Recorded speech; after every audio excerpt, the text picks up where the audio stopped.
Tonight, we're doing the one topic scarier than money, scarier than exes, scarier than the phone password. The mother-in-law. And I'll open with the sentence that gets me uninvited from every holiday forever. Your mother-in-law doesn't hate you. She recognizes you. Explain that very carefully, because my mother watches this show. Linda. Here's the mechanism. A woman spends 30 years being the most important woman in a man's life. Then you arrive, 20-something, effortless, and you take the title without even applying for it. She's not looking at a rival. She's looking at a clock. You are the proof that her chapter ended. That's not hate. No. It's grief wearing hate's jacket. Hate would be easier. You can fight hate. You can't fight a woman mourning her own job. Okay, I'll push back because some mothers-in-law are genuinely cruel. The comments about the cooking, that in our family we do it differently. The surprise visits that are inspections with a cake. True. That's real.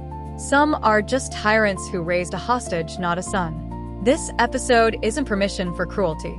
But watch where the cruelty aims. It's never really at you. The soup needs salt means I used to be needed. Every inspection is a woman checking if there's still a room for her in a house she built. And now the letter. Because this week's letter is from the other side of the war. A woman named Dana, 68. Grandmother of 3. And it starts with the worst sentence a proud woman can write.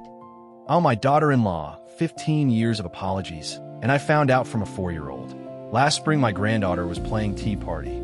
She poured a cup for her doll and said, "Sweet as sugar." That's not how we do it in our family.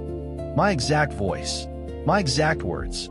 A 4-year-old, already fluent in the language I've been speaking at her mother for 15 years. Oh no.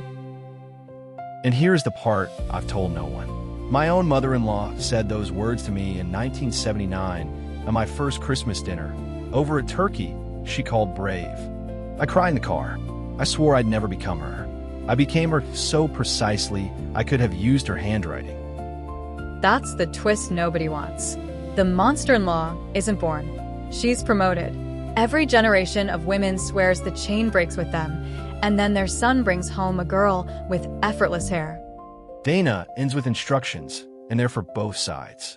To the mothers, your son didn't leave you. He graduated. Stop attending the school.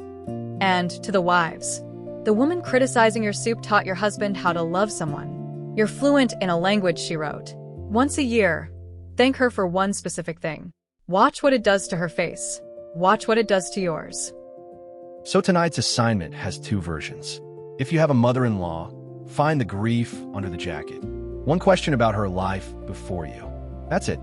And if you are a mother-in-law, say the sentence Dana couldn't say for 15 years. You're doing it differently, and it's working. Because the chain doesn't break with a wedding. It breaks with a sentence. Somebody in your family has to go first. Why not the one watching this? We're brutally honest. And nobody said honesty was comfortable. Linda. See you next episode. See you next episode.